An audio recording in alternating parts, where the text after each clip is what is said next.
Hello guys, তো আমি শ্রেয়সী আর তোমরা দেখছো আমার চ্যানেল শ্রেয়সী বিশ্বাস। তো আজকের ব্লগটা শুরু করলাম সকালবেলা ঘুম থেকে ওঠা থেকে। তো ব্লগটা দেখতে থাকো। তো সকালবেলা যেরকম সবার রুটিন থাকে, ঘুম থেকে ওঠা, মুখ ধোয়া, তারপর বিছানা গোটানো, সেরকম আমারও সেম তাই রুটিন ছিল। ঘুম থেকে উঠেছিলাম, বিছানা গোটাচ্ছিলাম।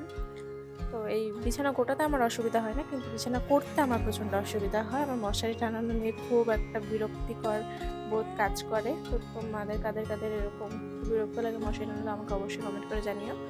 তো আজকে ব্লগটা সকাল থেকে শুরু করলাম। আজকে যাবো একটু দিদাবাড়িতে, তো এই জন্য আজকে একটু পড়তে বসা হবে না। তো মেইনলি এই ব্লগটাতে তোমরা আজকে সকলে দেখতে পাবে ঘোরাঘুরি, খাবার দাবার, আর কোনো কিছু না। পড়াশোনার ভেজাল আজকে এই ব্লগে নেই। তো এরকম ব্লগ দেখার জন্য অবশ্যই আমার চ্যানেলটাকে সাবস্ক্রাইব করে দিও, আর ভিডিওটা ভালো লাগলে অবশ্যই একটি লাইক করে দিও। তো চলো ভিডিওটা দেখতে থাকো। তারপরে আমি এই যে ব্রাশ করছিলাম, ব্রাশ করতে করতে একটু হাঁটাহাঁটি ঘোরাঘুরি করছিলাম। আমি সাধারণত একটু আগেই উঠি, যেহেতু আজকে পড়া নেই সেজন্য আমি অল্প দেরি করে ঘুমিয়েছিলাম কালকে রাত্রে, আর উঠেছিও দেরি করে। তারপর দেখো এই যে আমাদের বাড়ির ছোট্ট সদস্য কাজু, ওর নাম কাজু, কেমন লাগে নামটা জানি, ওর সাথে আমি একটু খেলা করছিলাম দেখো। তারপরে এই যে আমি ফ্রেশ হয়ে চলে এলাম মুখ টুখ ধুয়ে। তারপরে আমি বসেছিলাম অল্প স্কিন কেয়ার করতে, আমার ডেইলি স্কিন কেয়ার। তো স্কিন কেয়ারের আগে অবশ্যই জল খাওয়া দরকার, আর তোমরা যখনই জল খাও না কেন বসে জল খাবে, ঠিক আছে? আমি একটা ভিডিওতে দেখেছিলাম। স্কিন কেয়ার সম্বন্ধে তো কাউকে আর কিছু শেখাতেই হয় না, এখন স্কিন কেয়ার সম্পর্কে সবারই কম বেশি নলেজ থাকে, কারোর কম কারোর বেশি। এই যা, তো আমার এই স্কিন কেয়ার প্রোডাক্টগুলো আমি অল্প দেখিয়ে দিচ্ছিলাম তোমাদেরকে।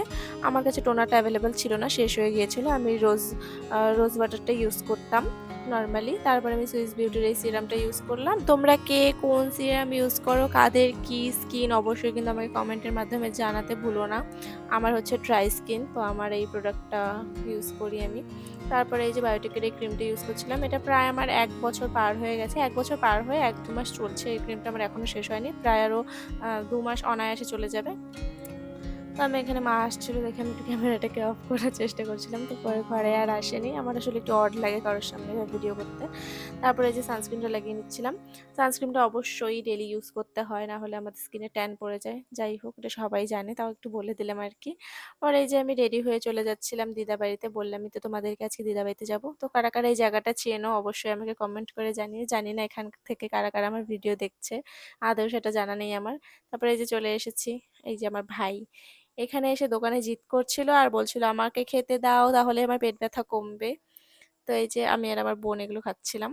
তারপরে এই যে বাড়িতে এসে একটু চা বানাচ্ছিলাম। আমি চা খাই না, দুজন এসেছিল তাদের জন্য বানাচ্ছিলাম। তারপরে এই যে ঘরে নিয়ে যাচ্ছিলাম চাটা।